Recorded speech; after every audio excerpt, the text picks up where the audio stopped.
하나님 우리 아버지 은혜와 사랑을 찬양합니다. 이 밤에도 하나님 우리를 불러주셔서 함께 찬양하며 기도할 수 있게 하시니까 감사합니다. 성령 하나님 우리 속에 함께 하시고 임재하시고 역사하여 주옵소서. 긍휼의 풍성한 사랑과 은혜로 함께하여 주옵소서. 예수님 이름으로 기도합나이다. 아멘. 우리 272장 찬송하십시다. 찬송가 272장입니다.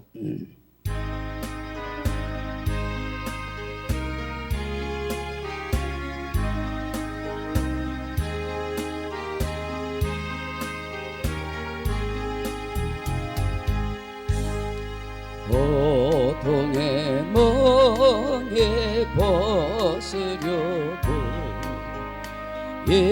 예수께로 나갑니다.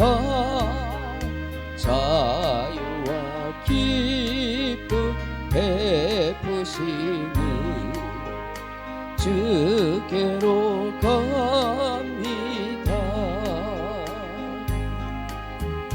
병든 내 몸이 튼튼하고 빈궁한 삶이 구해지며 죄악을 벗어버리려고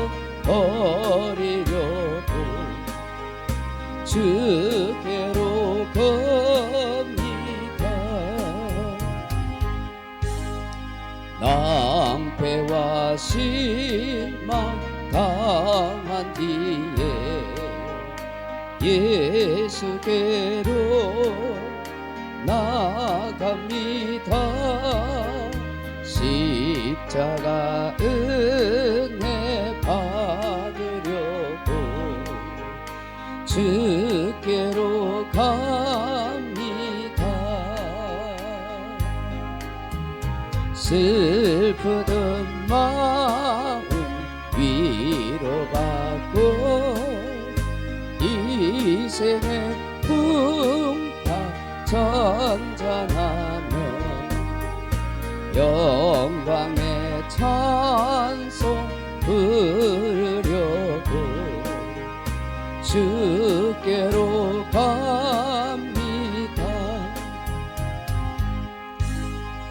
교만한 마음을 내버리고 예수께로 나갑니다.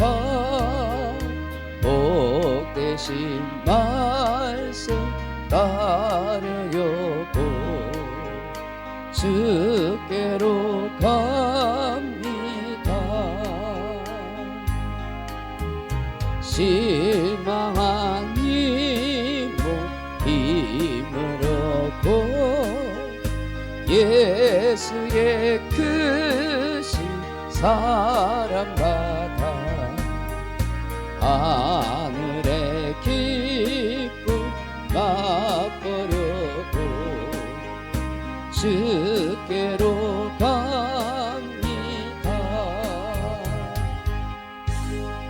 죽음의 길을 벗어나서 예수께로 나갑니다. 영원한 집을 바라보고 주께로 갑니다.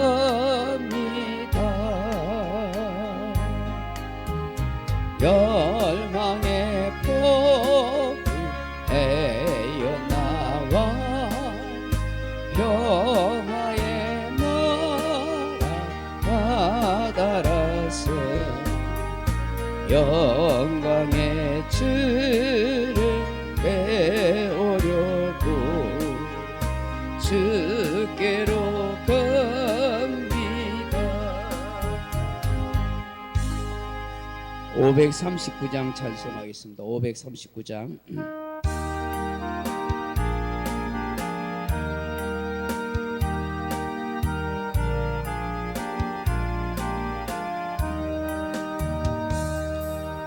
예수께 조용히 나가 내 모든 짐 내려놓고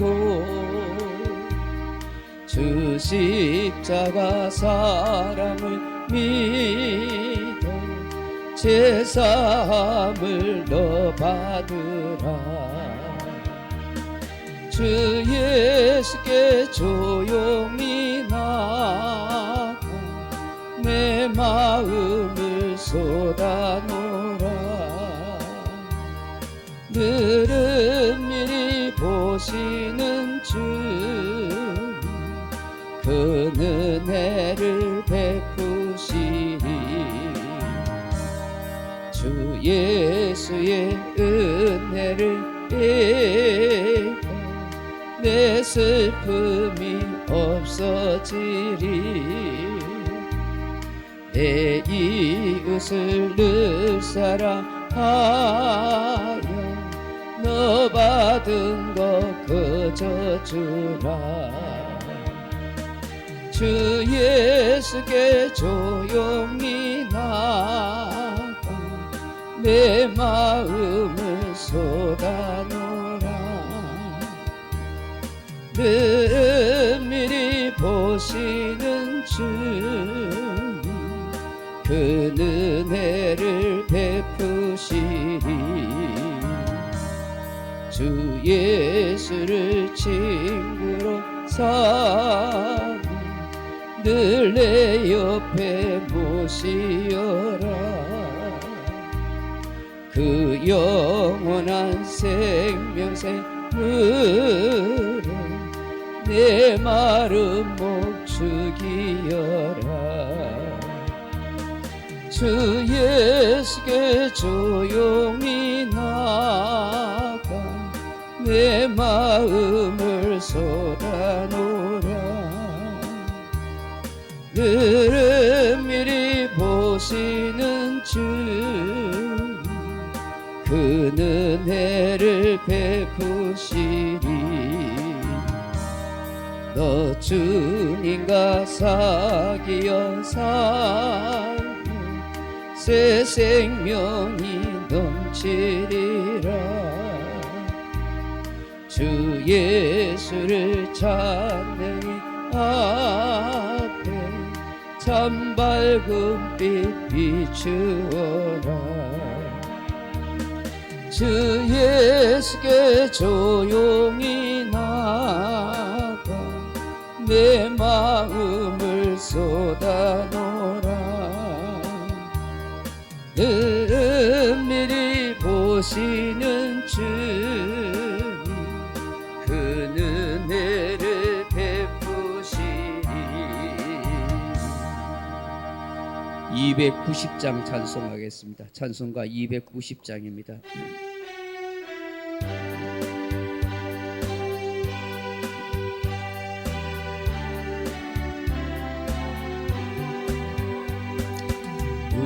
우리는 주님을 늘 배반하 내 주 예수 여전히 날 부르사 그 참 대신 사랑을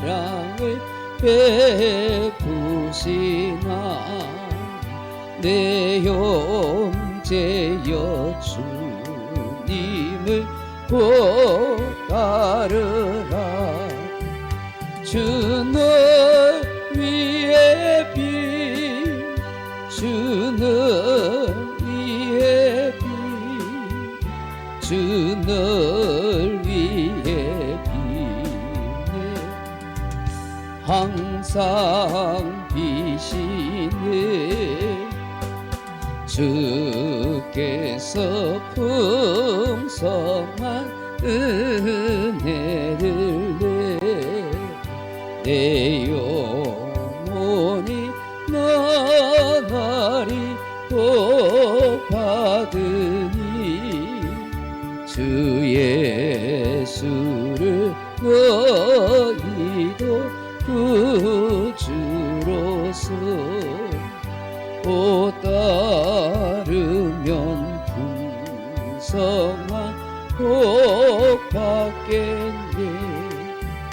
주 너희의 비, 주 너희의 비, 주 너희의 비네. 항상 비시네. 무거운 짐 지고 애타는 인생 주 예수께 돌아와 보시어라. 내 주 예수 너희를 돌보실 때 참복 낙가 아니가 넘치겠네. 주 너희의 비, 주 너희의 비, 주 너희의 비네. 항상 비시네. 380장 찬송하십시다. 380장.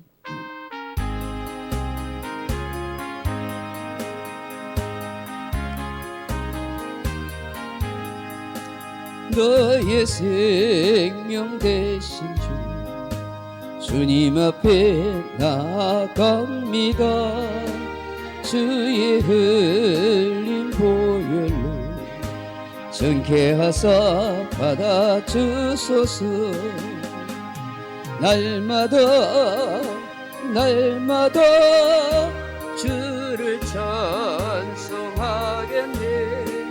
주의 사랑 줄로서 나를 굳게 잡아 매소서. 괴로운 세상 지날 때 나를 인도하여 주소서. 주를 믿고 나가니 나의 길을 잃지 않겠네. 날마다 날마다 주를 찬송하겠네. 주의 사랑 줄로서 나를 굳게 잡아 매소서. 세상 살아갈 때에 줄 더욱 사랑합니다. 밝고 빛난 천국에 나의 영혼 들어가겠네. 날마다 날마다 주를 찬송하겠네. 주의 사랑 줄로서 나를 굳게 잡아 매소서.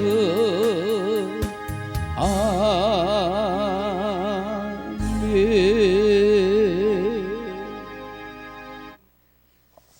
하나님 말씀 같이 보겠습니다. 구약성경 사무엘상 25장입니다. 구약성경 사무엘상 25장 1절입니다. 제가 가진 성경은 451페이지. 구약성경 사무엘상 25장 1절. 제가 가진 성경 451페이지 사무엘상 25장 1절 말씀 같이 한번 읽겠습니다. 같이 읽겠습니다.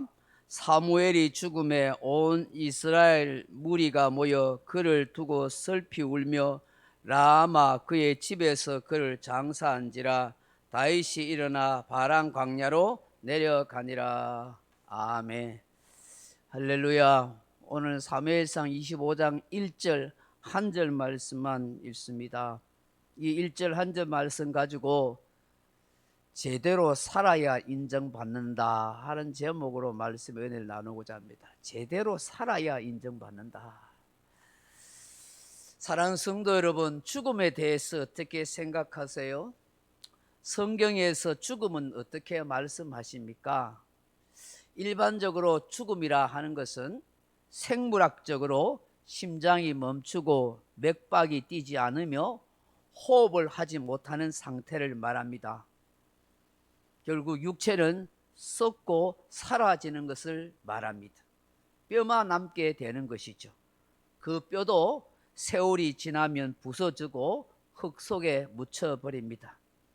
그렇기 때문에 사람들이 죽으면 다시 만나지 못한다고 해서 영원한 이별이라 그렇게 부릅니다.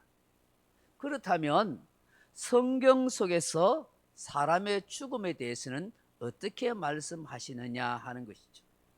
그 첫째로 짐승과 다를 바 없이 다 죽는 존재라 그렇게 말씀합니다.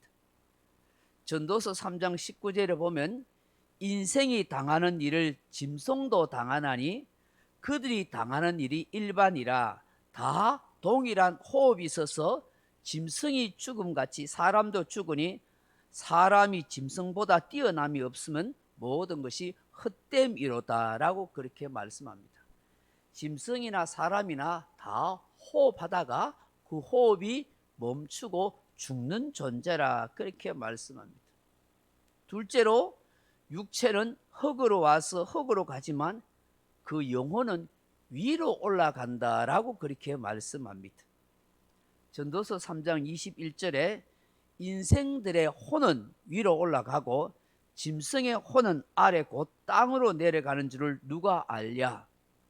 사람은 짐승과 달리 혼이 있는 존재라고 말씀합니다. 물론 짐승은 혼이라는 것은 단지 그 생명, 그 가치밖에 없는 것을 말합니다. 근데 사람의 혼이 하늘로 올라간다는 것은 사람의 영을 두고 하는 말입니다. 짐승과 다른 것은 사람은 하나님의 영을 받은 존재입니다. 그래서 사람이 죽는 순간 그 영이 하나님께로 올라간다 합니다. 왜냐하면 사람은 하나님의 형상으로 창조되었기 때문입니다. 흙으로 만드신 그 하나님이 인간의 코에 하나님의 루아, 호흡, 바람, 생기, 영을 부어주셨기 때문입니다. 여호와 하나님이 땅의 흙으로 사람을 지으시고 생기를 그 코에 불어 넣어 주시니 사람이 곧 생명이 되니라 라고 창세기 2장 7절에 말씀하십니다. 고린도전서 15장 45절에 보시면 기록된 바 첫사람 아담은 생명이 되었다 한것 같이 마지막 아담은 살려주는 영이 되었나니 라고 말씀합니다. 여기 마지막 아담은 바로 예수 그리스도를 말씀합니다. 첫째 아담, 우리의 조상의 아담은 호흡이 있는 영적 존재였지만 둘째 아담으로 오시는 예수님은 우리에게 생기를 불어넣어 주시는 분, 사람을 살리시는 분, 영을 주시는 분이시다라고 그렇게 말씀하는 것입니다. 그런데 아담의 범죄로 말미암아 하나님의 영이 떠나버립니다. 일시적으로 육체가 호흡을 하고 생명은 있는 것 같지만 실상은 영적으로 죽은 것입니다. 그래서 둘째 아담인 예수께서 오셔서 살려주는 영이 되어 우리를 살려주시는 것입니다. 그러므로 예수 그리스도로 말미암아 제사함을 받을 때, 회개할 때 하나님의 영, 성령이 다시 들어오십니다. 그래서 다시 살아있는 영적 존재가 되게 하는 것입니다. 하나님을 알지 못하고 예수 그리스도를 믿지 않는 사람, 회개하지 않은 사람은 그 사람에게는 하나님의 영이 없습니다. 하나님의 영이 떠나버린 죽은 자라 그렇게 성경은 말씀하는 것입니다. 우리가 하나님을 하나님으로 알고 그 하나님을 진심으로 섬기고 예배자로 살아갈 수 있는 것, 하나님의 영이 그 사람 속에 있을 때만이 가능한 것입니다. 그렇기 때문에 예수님을 믿지 않고 예수님을 영접하지 않고서는 영이 결코 살아날 수가 없습니다. 왜냐하면 앞서 말한 것처럼 둘째 아담이신 예수님이 바로 살려주는 영이시기 때문입니다. 살려주는 영이 들어와야 이 내 죽은 영이 살아나는 거예요. 살려주는 영이 안 들어오는데 어떻게 그 사람의 영이 살아나겠습니까? 죄로 죽은 영은 결코 살 수가 없습니다. 스스로 살려주는 영이신 예수님이 들어오신, 예수님을 믿을 때, 예수님의 피로 제사함을 받을 때 그 속에 죽은 영이 살아나는 거예요. 그 들어오신 살려주는 영이 누구실까요? 바로 성령님이. 그래서 성령님이 오셔야 하고 성령님이 임하셔야 되고 성령 충만함을 받고 살아가야 생명 있는 영적 존재가 된다 하는 것입니다. 성령 충만할 때 생명이 영이 넘치는 그런 영적인 사람이 될 수가 있는 것입니다. 하나님의 영을 받은 성도가 비록 이 땅에 살아가지만 육체의 생명에 한계에 있습니다. 육체의 생명에 갇혀 있습니다. 육체의 몸에 갇혀 있습니다. 생물학적으로 땅에 있는 이 육신은 결국 다 죽고 썩어지며 사라지는 것입니다. 세 번째로, 사람이 죽으면 어떻게 됩니까? 곧 심판의 자리로 나아갑니다. 죽음은 곧 심판의 자리로 나아가는 것입니다. 히브리서 9장 27절에 한 번 죽는 것은 사람에게 정하신 것이요 그 후에는 심판이 있으리니라고 말씀합니다. 로마서 14장 10절에 내가 어찌하여 내 형제를 비판하느냐, 어찌하여 내 형제를 업신여기느냐, 우리가 다 하나님의 심판대 앞에 서리라, 그렇게 말씀합니다. 고린도후서 5장 10절에는 이는 우리가 반드시 다 그리스도의 심판대 앞에 나타나게 되어 각각 그 선악간에 그 몸으로 행한 것을 따라 받으려 함이라, 그렇게 말씀합니다. 모든 사람들은 다 죽습니다. 그리고 죽음과 동시에 하나님의 심판대 앞에 서는 존재가 되고 그가 몸으로 행한 선과 악에 대해서 하나님이 심판하신다고 말씀합니다. 그렇다면 성도의 죽음에 대해서는 성경이 우리에게 뭐라고 말씀하실까요? 첫째로 귀중하게 보신다 말씀합니다. 시편 116편 15절에 그의 경건한 자들의 죽음은 여호와가 보시기에 귀중한 것이로다 라고 그렇게 말씀합니다. 예수 믿는 경건한 사람들이 죽는 것은 비극적이고 슬픈 것이고 고통스러운 것이 아니라 하나님이 귀하게 여기십니다. 하나님이 필요해서 그 생명과 그 영혼을 데려가시는 것입니다. 그러나 우리가 명심할 것은 내 생명을 스스로 자살에 이르면 안 되는 거예요. 그는 하나님이 나에게 주신 생명을 귀중히 여기지 못하게 하는 잘못을 범하는 거예요. 하나님의 때에 내 생명을 거두어 가실 때까지 나는 이 생명을 보존하면서 이 땅에 최선을 다해서 살아야지, 힘들다고 고통스럽다고 스스로 자살하는 것은 하나님이 싫어하시는 일이라는 사실을 우리는 기억해야 하는 것입니다. 또한 성도들의 죽음에 대해서 어떻게 말씀하십니까? 잠을 자는 것이라 그렇게 말씀합니다.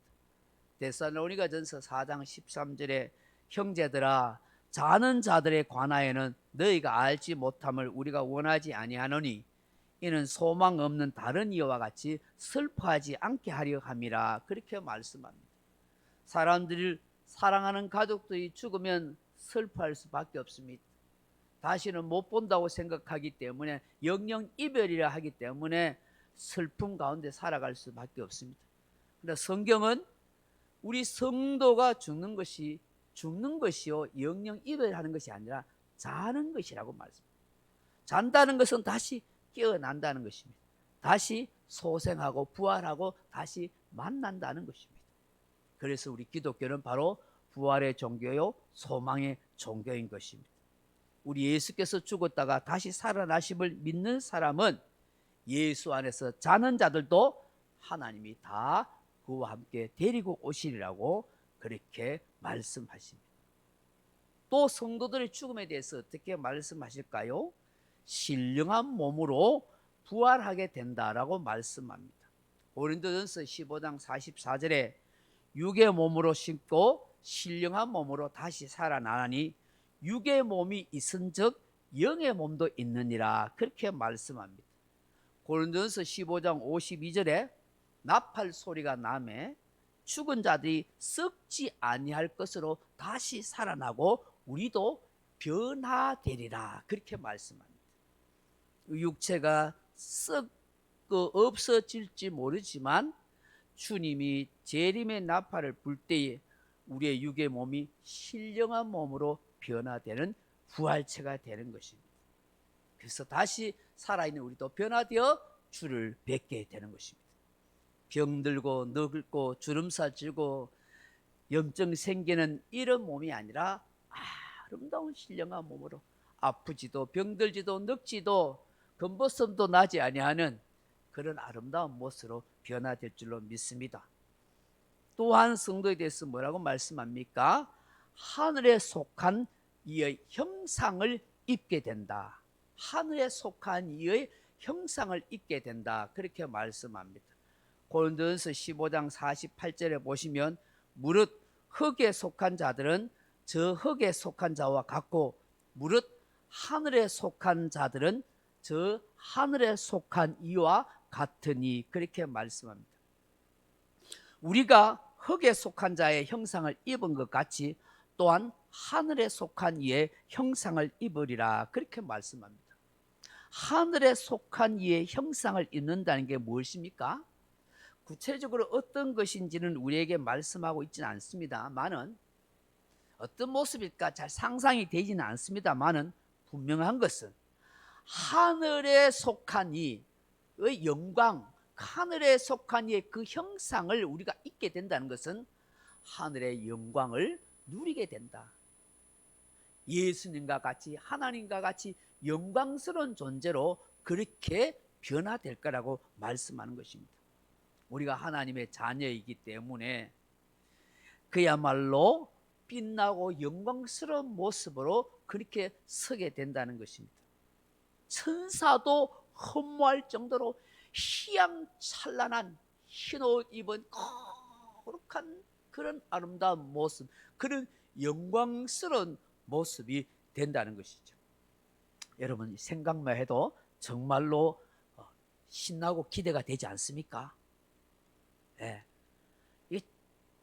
그러니까 진짜 예수를 믿고 깊은 영성에 들어가는 사람은 하늘을 사는 사람이에요. 그 하늘의 신령한 영광된 내 모습을 늘 상상하고 그리며 살아가야 하는 거예요. 그러니까 하늘의 그 영광스러운 그 모습을 바라보기에 이 땅에 이 모든 것은 눈에 들어오지 않는 것이에요. 시시한 것이죠. 이 세상 것 가지고 일희일비하지 않죠.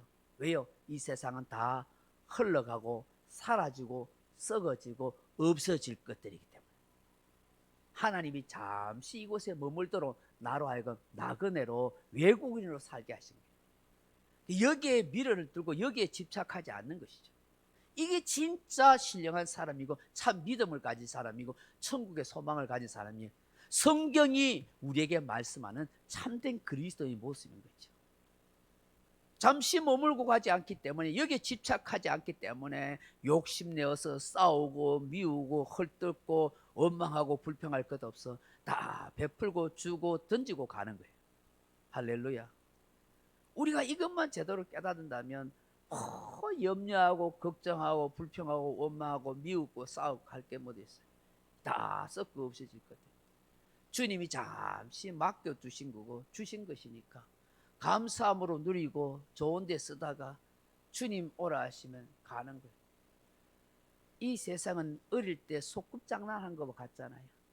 아이들하고 소꿉장난 밖에서 막 하고 있다가 니는 엄마 하라 너희는 아빠 하라 그래가지고 장난감 가지고 뭐 먹고 마시고 뭐 장난치고 있다가 해가 질 때 저 멀리서 엄마가 아무개야 오너라 하면은 그 장난치던 그 소꿉장난 하던 그 흙으로 장난하던 거 다 털어놓고 엄마 하고 가잖아요. 하나님이 우리에게 그런 거죠. 하나님이 나를 오너라 하면은 이 땅에 소꿉장난 하던 걸 다 치우고 가는 거지. 그거 들고 집으로 안 들어오잖아요.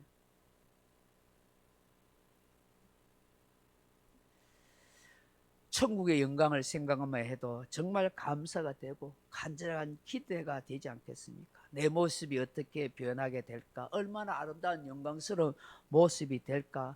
한번 상상해 보세요. 믿음의 성도들은 이런 기대감과 황홀한 희망 속에 살아가야 한다고 생각합니다. 그래야 병들고 아프고 힘든 육체를 가지고 괴로운 인생살이를 해도 잘 버티고 견뎌내며 소망 중에 살아가게 되는 것이죠. 사랑하는 성도 여러분, 오늘 본문에 이스라엘의 위대한 지도자 사무엘이 죽었다는 사실을 기록하고 있습니다. 우리는 사무엘의 죽음을 통해서 어떻게 살다가 죽어야 하는가 하는 것을 다시 한번 생각하게 되는 것입니다. 사무엘은 어머니 한나의 눈물과 기도를 통해서 얻은 신앙의 아들입니다. 하나님께서 들으셨다고 응답을 받은 아들이고 일찍이 하나님 앞에 구별된 나신인으로 제사장으로 그렇게 자랐습니다.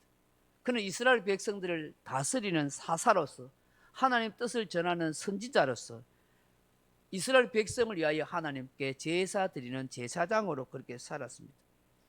사무엘이야말로 예수 그리스도의 예표라고 할 수 있습니다.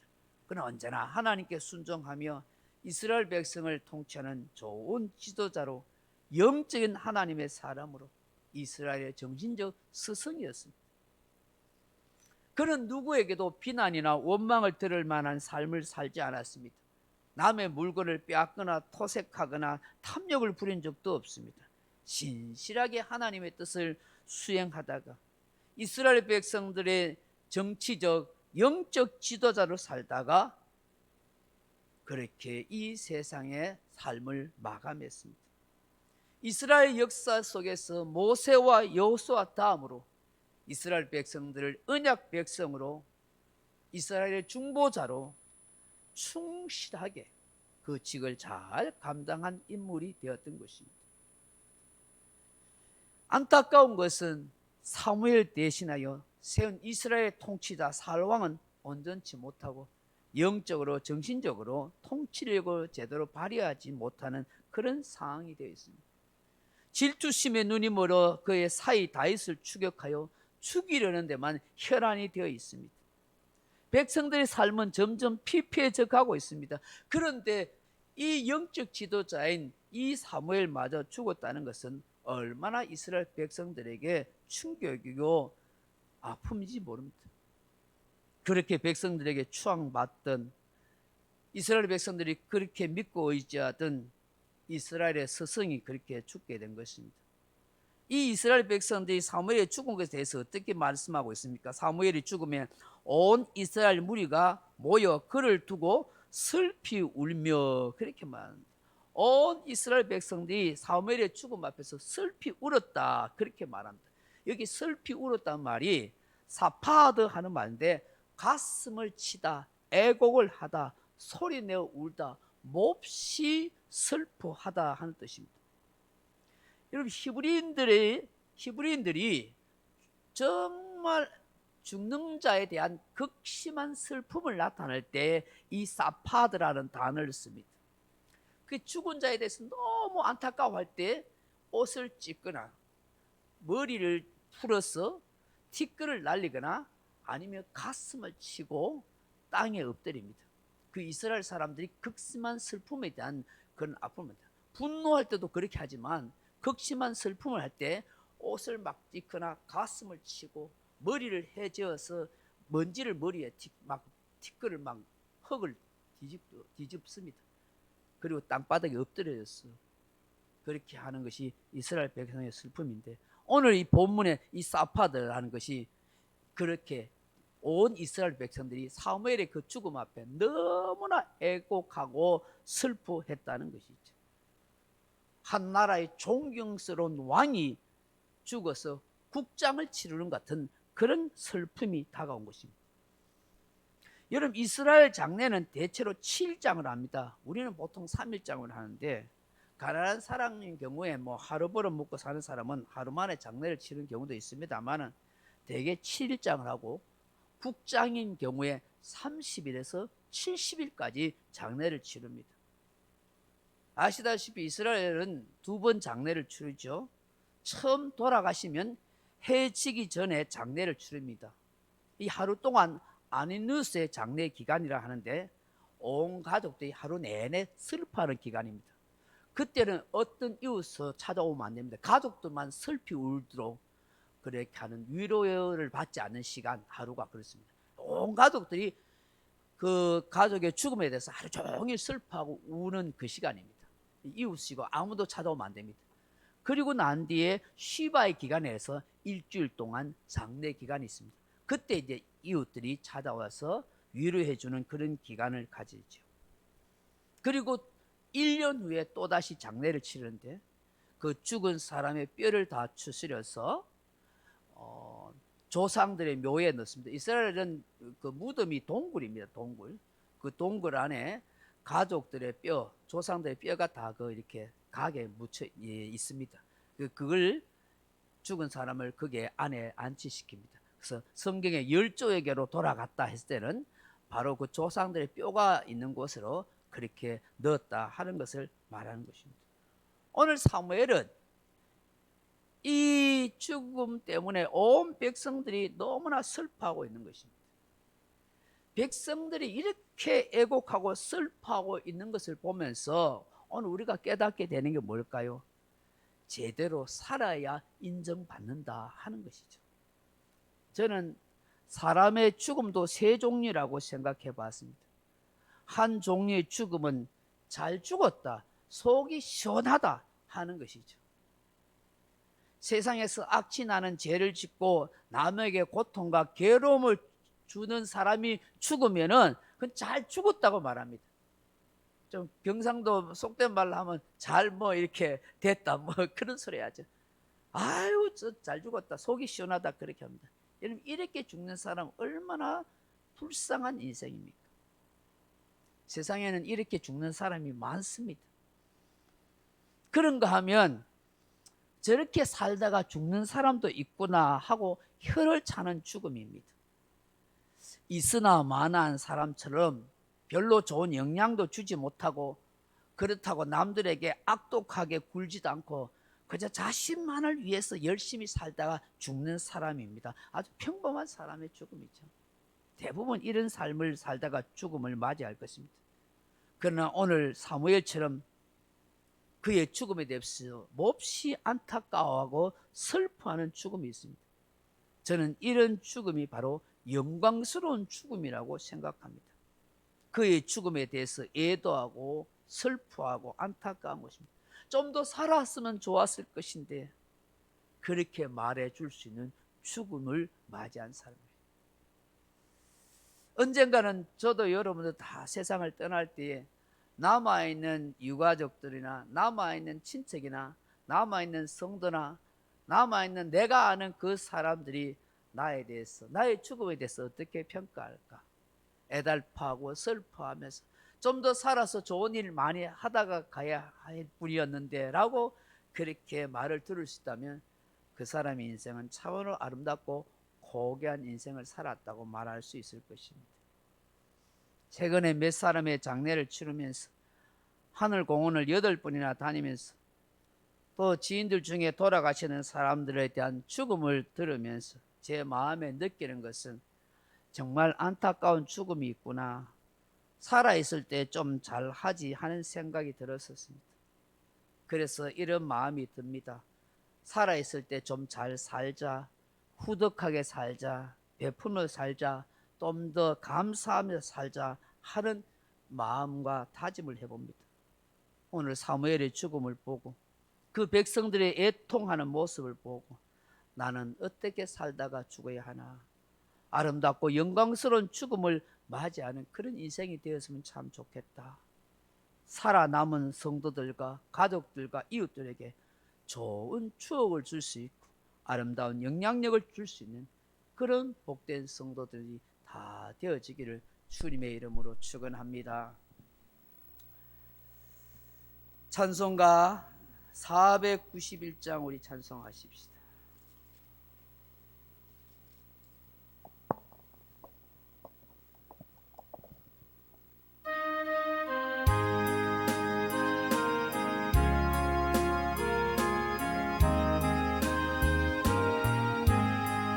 저 높은 곳을 향하여 날마다 나아갑니다.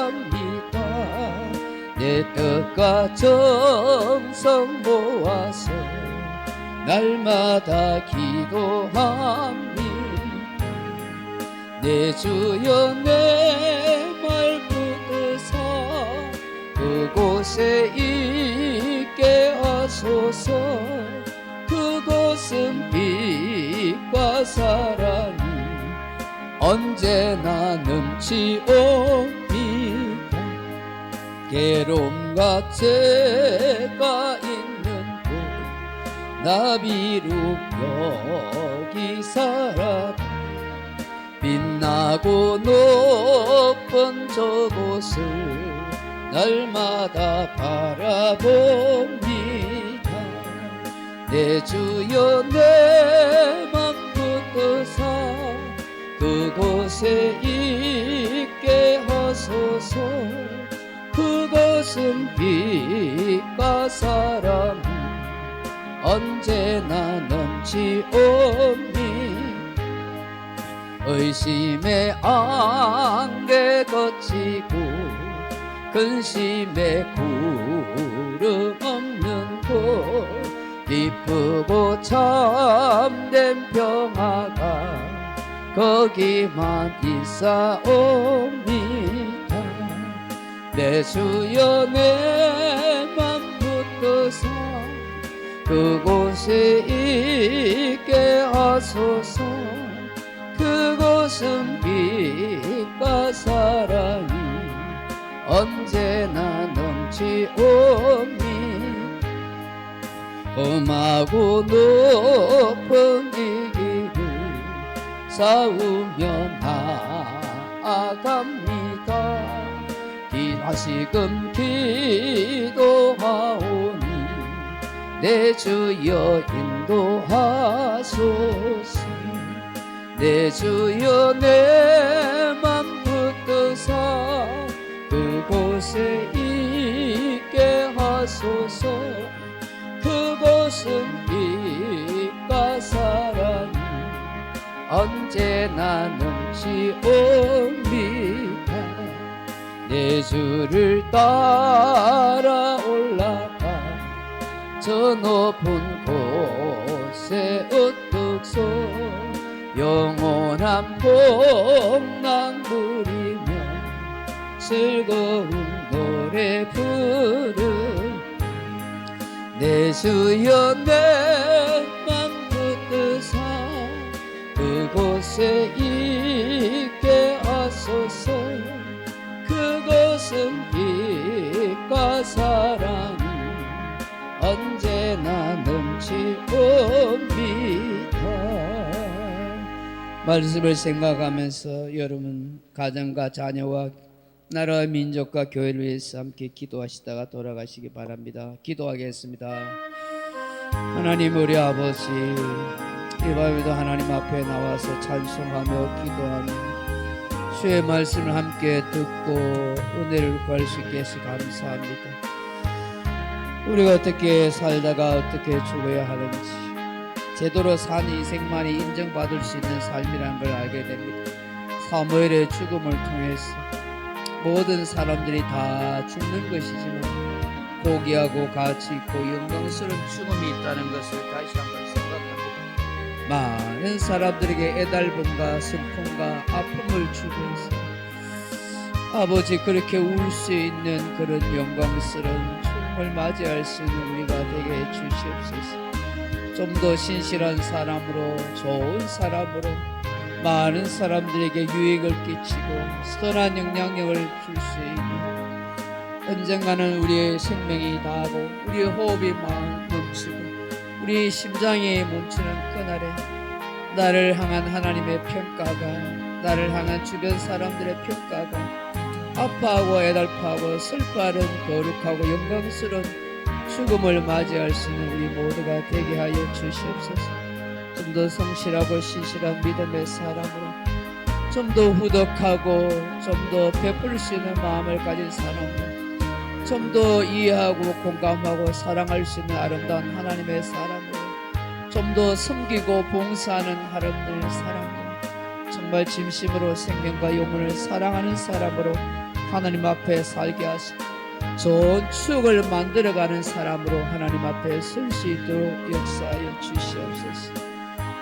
안타까운 죽음을 맞이하는 사람이 되지 않게 하시고 남의 혀를 차는 그런 죽음을 맞이하는 불쌍한 사람 되지 않게 하시고 잘 죽었다고 그렇게 비난을 받는 죽음이 아니라 같이 아파하며 거룩하고 영광스러운 죽음으로 그렇게 기억될 수 있는 우리 모두가 되게 하소서.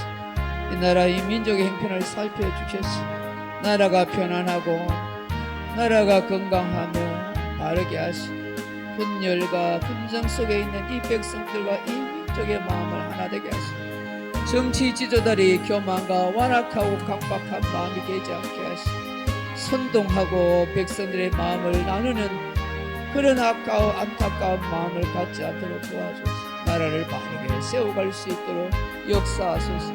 하나님의 역사가 이 땅 이 민족 가운데 임할 수 있도록 도와주옵소서. 가정과 교회들마다 주님이 지켜주시옵소서. 가정가정에 복을 되게 하시고 주의 백성들 지켜주시고 주의 평강을 함께 하시고 사랑하는 자녀들도 예수 안에 구원하며 은혜를 입게 하소서. 경제적으로 어려운 가정들을 지켜주시옵소서. 짝믿은 가정의 믿음이 하나 되게 하여 주시옵소서.